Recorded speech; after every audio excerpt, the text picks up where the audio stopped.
Welcome back to V4 motivational channel.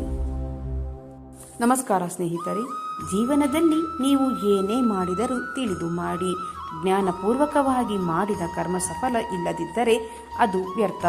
ಎಲ್ಲಿಯ ತನಕ ನಂಬಿಕೆ ಎಂಬ ಆಯಸ್ಸು ಗಟ್ಟಿಯಾಗಿರುತ್ತದೆಯೋ ಅಲ್ಲಿಯವರೆಗೆ ಸ್ನೇಹ ಸಂಬಂಧಗಳಿಗೆ ಸಾವಿಲ್ಲ. ಕೊನೆ ಇರದ ಸ್ನೇಹ ನಮ್ಮದಾಗಲಿ. ಈ ಭೂಮಿಗೆ ಒಂಟಿಯಾಗೆ ಬಂದೆ ಒಂಟಿಯಾಗಿ ಹೋಗುವೆ, ಮತ್ತೇಕೆ ಬಿಟ್ಟು ಹೋದವರ ನೆನಪಲ್ಲೇ ಮರುಗುವೆ. ತಂದೆ ಇದ್ದಾಗಲೇ ಜೀವನದಲ್ಲಿ ಬೀಳುವುದನ್ನು ಸೋಲುವುದನ್ನು ಕಲಿಯಿರಿ. ಏಕೆಂದರೆ ಬಿದ್ದಾಗ ಅವನು ಮಾತ್ರ ಮೇಲೆ ಎತ್ತುತ್ತಾನೆ, ನಿಮ್ಮ ಜೊತೆ ನಿಲ್ಲುತ್ತಾನೆ. ಆದರೆ ಮಿಕ್ಕಿದವರೆಲ್ಲ ನೀನು ಬೀಳುವುದನ್ನೇ ಕಾಯುತ್ತಿರುತ್ತಾರೆ. ನಿನ್ನ ಸೋಲನ್ನೇ ಶುಭ ಕಾರ್ಯವಾಗಿ ಆಚರಿಸುತ್ತಾ ಇರುತ್ತಾರೆ. ರಾಮ ಎನ್ನುವವನೇ ರಾವಣನಿಗೆ ಇಷ್ಟವಾಗುವುದಿಲ್ಲ, ಕೃಷ್ಣ ಎನ್ನುವವನೇ ಕಂಸನಿಗೆ ಇಷ್ಟವಾಗುವುದಿಲ್ಲ ಎಂದಾದ ಮೇಲೆ ಎಲ್ಲರ ಮೆಚ್ಚುಗೆಗಾಗಿ ಬದುಕುತ್ತೇನೆ ಎಂದರೆ ಅರ್ಥವಿರುವುದಿಲ್ಲ. ನೆನಪಿರಲಿ ಸ್ನೇಹಿತರೆ, ಯಾರು ಯಾರನ್ನು ಉದ್ಧಾರ ಮಾಡುವುದಕ್ಕೆ ಆಗಲ್ಲ, ಯಾರು ಯಾರನ್ನು ಹಾಳು ಮಾಡುವುದಕ್ಕೂ ಆಗುವುದಿಲ್ಲ. ಅವರವರ ಯೋಚನೆ ಅವರವರ ಉದ್ಧಾರಕ್ಕೆ ಹಾಗೂ ಅವರು ಹಾಳಾಗುವುದಕ್ಕೆ ಮೂಲ ಕಾರಣಗಳಾಗಿರುತ್ತದೆ. ಓಟದ ಸ್ಪರ್ಧೆಯಲ್ಲಿ ಭಾಗವಹಿಸಿದಾಗ ಗೆಲ್ಲಬಹುದು ಅಥವಾ ಸೋಲಬಹುದು. ಒಂದು ವೇಳೆ ನೀವು ಭಾಗವಹಿಸದೇ ಇದ್ದಲ್ಲಿ ನೀವು ಗೆಲ್ಲುವ ಪ್ರಶ್ನೆಯೇ ಬರುವುದಿಲ್ಲ. ಯಾವತ್ತೂ ಪ್ರಯತ್ನ ಪಡದೆ ಸೋಲುವುದಕ್ಕಿಂತ ಪ್ರಯತ್ನಿಸಿ ಸೋಲುವುದು ತುಂಬ ಒಳ್ಳೆಯದು. ಅದು ಮುಂದೆ ನಿಮ್ಮ ಗೆಲುವನ್ನು ಅತಿ ಸುಲಭವಾಗಿಸುತ್ತದೆ. ಪ್ರಯತ್ನ ಪಡುವವರು ಜೀವನದಲ್ಲಿ ಏನು ಬೇಕಾದರೂ ಸಾಧಿಸಿ ತೋರಿಸುತ್ತಾರೆ. ನಿಮ್ಮ ಎಲ್ಲ ಸಮಸ್ಯೆಗಳಿಗೆ ಸಹನೆಯ ಕೊರತೆಯೇ ಕಾರಣ. ನಮ್ಮ ಬಹಳ ದೊಡ್ಡ ಸಮಸ್ಯೆ ಇನ್ನೂ ಸಮಯ ಇದೆ ಅಂತ ನಮಗೆ ನಾವೇ ಎಂದುಕೊಳ್ಳುವುದು. ಸಮಯದಷ್ಟು ವೇಗವಾಗಿ ಯಾವುದು ಹೋಗುವುದಿಲ್ಲ. ಉಳಿದ ಎಲ್ಲವೂ ನಿಲ್ಲಬಹುದು, ಆದರೆ ಸಮಯ ಯಾವತ್ತೂ ನಿಲ್ಲುವುದಿಲ್ಲ. ಜೀವನದಲ್ಲಿ ಎಲ್ಲವೂ ಕಳೆದುಕೊಂಡಿದ್ದೇನೆ ಅಂತ ನಿಮಗೆ ಅನಿಸಿದಾಗ ಒಂದು ಕ್ಷಣ ಮರವನ್ನು ನೆನಪಿಸಿಕೊಳ್ಳಿ. ಏಕೆಂದರೆ ಅದು ಪ್ರತಿ ವರ್ಷ ಮತ್ತೊಮ್ಮೆ ಎಲೆಗಳನ್ನು ಧರಿಸಿಕೊಳ್ಳುವುದಕ್ಕೆ ಆ ಸಮಯಕ್ಕೋಸ್ಕರ ಪ್ರತಿ ವರ್ಷ ಕಾಯುತ್ತಲೇ ಇರುತ್ತದೆ. ಸ್ನೇಹಿತರೆ, ನಿಮ್ಮ ಕಣ್ಣ ಮುಂದೆ ಮಾತ್ರವಲ್ಲ, ನಿಮ್ಮ ಬೆನ್ನ ಹಿಂದೆಯೂ ಪ್ರಾಮಾಣಿಕವಾಗಿರುವವರೇ ನಿಮ್ಮ ನಿಜವಾದ ಸ್ನೇಹಿತರು. ಕೊಂಕು ಮಾತನಾಡುವವರು, ನಿಮ್ಮ ಬೆನ್ನ ಹಿಂದೆ ಮಾತನಾಡುವವರು ಯಾವತ್ತೂ ನಿಮ್ಮ ಸ್ನೇಹಿತರಲ್ಲ. ಅನ್ಯರ ಸಂತೋಷದಲ್ಲಿ ಪಾಲುದಾರರಾಗುವುದು ಮಾತ್ರವಲ್ಲ, ಕಾರಣರೂ ಆಗಬೇಕು. ಬೇರೊಬ್ಬರನ್ನು ಪಾಲುದಾರನಾಗಬೇಕು, ಆದರೆ ಯಾವತ್ತೂ ಇನ್ನೊಬ್ಬರ ನೋವಿಗೆ ನಾವು ಕಾರಣರಾಗಬಾರದು. ಪ್ರತಿಯೊಂದು ವಸ್ತುವಿಗೂ ಅದರದೇ ಆದ ಸೌಂದರ್ಯವಿದೆ, ಆದರೆ ಎಲ್ಲರೂ ಅದನ್ನು ಕಾಣುವುದಿಲ್ಲ.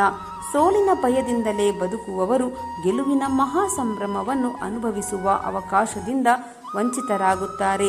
ಗೆಲುವು ಬೇಕಾದರೆ ಭಯದಿಂದ ಮೊದಲು ಮುಕ್ತರಾಗಬೇಕು.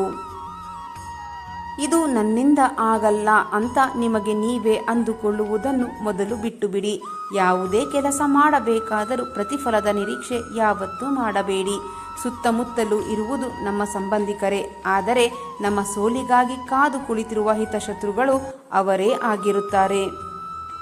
ಸ್ನೇಹಿತರೆ, ಸಮುದ್ರದ ಅಲೆಗಳು ಮನುಷ್ಯನ ಆಸೆಗಳಂತೆ ಒಂದರ ಮೇಲೊಂದು ಅಪ್ಪಳಿಸಿ ಬರುತ್ತಲೇ ಇರುತ್ತದೆ. ಆದರೆ ಯಾವುದು ಶಾಶ್ವತವಾಗಿ ನಿಲ್ಲುವುದಿಲ್ಲ.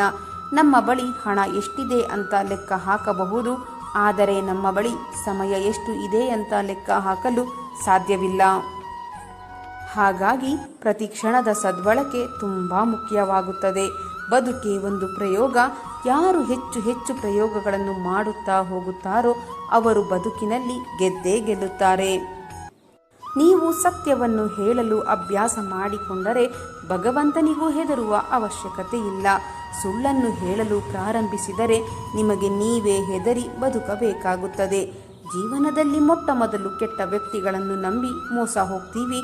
ನಂತರ ಒಳ್ಳೆಯ ವ್ಯಕ್ತಿಗಳು ಸಿಕ್ಕಾಗ ನಂಬುವುದನ್ನೇ ಬಿಟ್ಟು ಬಿಡುತ್ತೇವೆ. ತಪ್ಪು ಮಾಡಿದಾಗ ನಿಮ್ಮ ತಪ್ಪನ್ನು ಒಪ್ಪಿಕೊಳ್ಳಿ. ನೀವು ತಪ್ಪು ಒಪ್ಪಿಕೊಳ್ಳುವುದರಿಂದ ನಿಮಗೆ ಅವಮಾನವಾಗುವುದಿಲ್ಲ, ಬದಲಿಗೆ ನಿಮ್ಮ ಮನಸ್ಸಿನಲ್ಲಿ ತೃಪ್ತಿ ಸಿಗುತ್ತದೆ. ನೀವು ಸರಿಯಾಗಿ ಇದ್ದಾಗ ಸುಮ್ಮನೆ ಇದ್ದು ಬಿಡಿ. ಎಷ್ಟೇ ತಪ್ಪು ಆಪಾದನೆಗಳು ಹಾಕಿದರೂ ನಿಮ್ಮ ಮನಸ್ಸಿನಲ್ಲಿ ನಿಮಗೆ ನಾವೇನು ತಪ್ಪು ಮಾಡಿಲ್ಲ ಎಂಬ ಭಾವನೆ ಇದ್ದರೆ ಸಾಕು. ಬದುಕುವುದಕ್ಕಾಗಿ ದುಡಿಯುವುದು ಅನಿವಾರ್ಯ. ಹಾಗಂತ ಫಲದ ಬಗ್ಗೆ ಕಣ್ಣಿಟ್ಟು ಕೆಲಸ ಮಾಡಿದರೆ ನಿರಾಸೆ ಹೆಚ್ಚು. ಕೆಲಸವನ್ನು ಶ್ರದ್ಧೆಯಿಂದ ಪ್ರೀತಿಯಿಂದ ಮಾಡಿದರೆ ಫಲ ಇಂದಲ್ಲ ನಾಳೆ ದೊರಕಿಯೇ ದೊರಕುತ್ತದೆ. ಸ್ನೇಹಿತರೆ, ಇಂದಿನ ಈ ನನ್ನ ಪುಟ್ಟ ವಿಡಿಯೋ ನಿಮ್ಮ ಮನಸ್ಸಿಗೆ ಸ್ವಲ್ಪವಾದರೂ ಪ್ರೇರಣೆ ನೀಡಿದರೆ ವಿಡಿಯೋಗೆ ಒಂದು ಲೈಕ್ ಮಾಡಿ, ಶೇರ್ ಮಾಡಿ, ನಿಮ್ಮ ಅಭಿಪ್ರಾಯವನ್ನು ಕಾಮೆಂಟ್ ಬಾಕ್ಸ್ನಲ್ಲಿ ಹಂಚಿಕೊಳ್ಳಿ. ನನ್ನ ಪ್ರಯತ್ನ ನಿಮಗೆ ಇಷ್ಟವಾಗಿದ್ದರೆ ದಯವಿಟ್ಟು ಈಗಲೇ ನನ್ನ ಚಾನಲನ್ನು ಸಬ್ಸ್ಕ್ರೈಬ್ ಮಾಡಿಕೊಳ್ಳಿ. ಹಾಗೆಯೇ ಕೆಳಗೆ ಕಾಣುತ್ತಿರುವ ಹೈ ಬಟನ್ ಮೇಲೆ ಕ್ಲಿಕ್ ಮಾಡುವುದರ ಮೂಲಕ ನಿಮ್ಮ ಬೆಂಬಲ ನೀಡಿ. ನಿಮ್ಮ ಬೆಂಬಲವೇ ನನ್ನ ಶಕ್ತಿ. ಮತ್ತೆ ಮುಂದಿನ ವಿಡಿಯೋದಲ್ಲಿ ಇದೇ ರೀತಿಯ ಹೊಸ ಮೋಟಿವೇಶನಲ್ ಮಾಹಿತಿಯೊಂದಿಗೆ ಭೇಟಿಯಾಗೋಣ. ಅಲ್ಲಿಯವರೆಗೆ ಸಕಾರಾತ್ಮಕವಾಗಿ ಯೋಚಿಸಿ ಸಂತೋಷವಾಗಿ ಬಾಳಿರಿ. ಧನ್ಯವಾದಗಳು.